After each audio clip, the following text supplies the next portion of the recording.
Bridges have long been an iconic part of New Brunswick's history.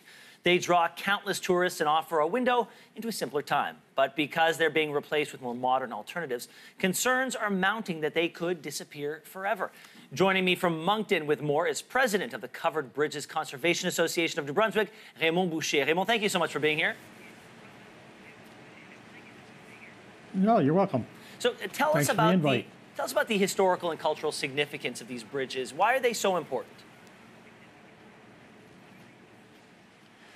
Well, we feel that they're as important a heritage structure as public schools or churches or government buildings anywhere, primarily because of the way they were built. There was no dozers and cranes and big machinery back in those days. It was all hand-hewn and hand-cut, and they used block and tackle across the streams. Oftentimes they were men from the local area that actually worked and built the bridges. For that reason, a lot of the families that live around the bridges they feel it belongs to them, I suppose, and rightly so. It's a public building and built by our forefathers, and for us, they're just as important as any heritage structure. Well, let's talk numbers for a moment, because at their height in 1953, there were 340 covered bridges in the province of New Brunswick. Today, only 58 of them remain. What's been happening to the bridges? Why are so many of them closing in such a short period of time? Our covered bridge has been lost to a number of reasons. Arson is not the primary one, but very big in it. We also lost quite a few to flooding.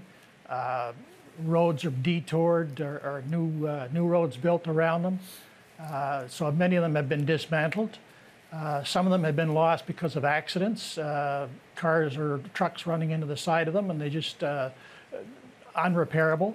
One of the big problems with the covered bridges, the ends of them, where you drive onto a bridge, water collects, and we get a little bit of what they call end rot, so it weakens the structure.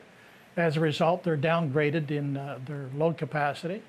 The province has been shoring them up with steel I-beams, but to us and for a number of engineers that I've spoken to, they're actually doing more damage than good.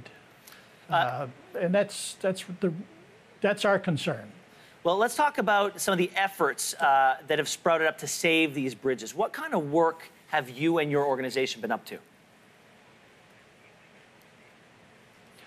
Well, currently we're running a petition province-wide, visiting as many small communities as we can, because our covered bridges are primarily in small communities, to find out just exactly how much support we have from the people to give us strength in our fight to help to restore and conserve the covered bridges.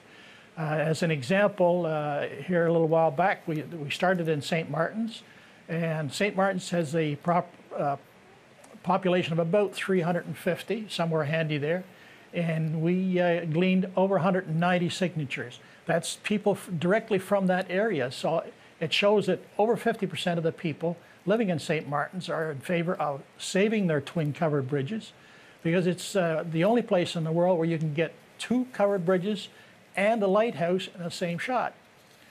It's just, and we're getting that kind of a response from every community that we're going into. Well, preserving one's history is God's work. Raymond Bouchard, thank you very much for everything that you're doing. Well, we're trying. We hope to meet with the government sometime in September before the election. Well, we wish you the best of luck. Thank you so much.